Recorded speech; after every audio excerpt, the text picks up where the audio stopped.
भंडारा जिल्हा सकल ओबीसी समाजाच्या वतीने काढण्यात आली मंडल यात्रा।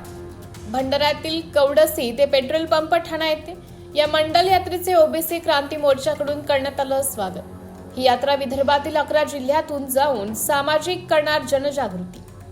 ही बातमी आहे भंडारा जिल्हा प्रतिनिधी संजीव भांबोरे यांच्याकडून।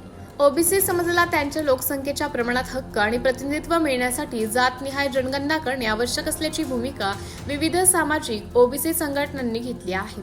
याच मागणीला बळ देण्यासाठी दिनांक 3 ऑगस्ट पासून मंडल यात्रा काढण्यात आली असून या यात्रेचा शुभारंभ डॉक्टर बाबासाहेब आंबेडकर त्रिमूर्ती चौक भंडारा येथून करण्यात आला।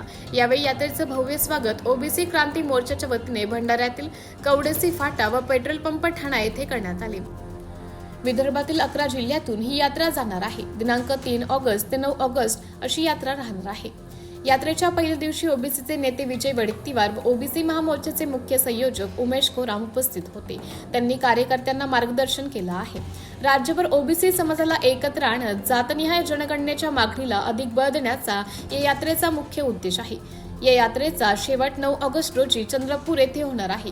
यावेळी ओबीसी क्रांती मोर्चा संस्थापक अध्यक्ष संजय मते, माधुरी साठवणे, योगिता धांडे, श्यामला कोहपरे, प्रमिला शहारे, पूजा पाटील, कीर्ती भांडारकर, स्वप्नाली उके, भाऊ कातोरे, मनीषा भांडारकर, सुरेंद्र सार्वे, प्रवीण घारडे, विजय चवळे, सुखराम रेहपाडे, शेषराम देवगडे, पोहळे काका, स्नेहा मेश्राम, नम्रता बागडे, साहिल उके उपस्थित होते। या यात्रेबाबत प्रतिक्रिया देताना ओबीसी क्रांती मोर्चाचे अध्यक्ष संजय मते म्हणाले की जातनिहाय जनगणना न झाल्यामुळे ओबीसी समाजाचे हक्क आणि निधीचे मोठे नुकसान होत असल्याचं समजते। मंडल यात्रा ही ओबीसी हक्कासाठी एल्गार असून शासनाने मागण्या मान्य करावे, न केल्यास यात्रेचं रूपांतर महाआंदोलनामध्ये होईल।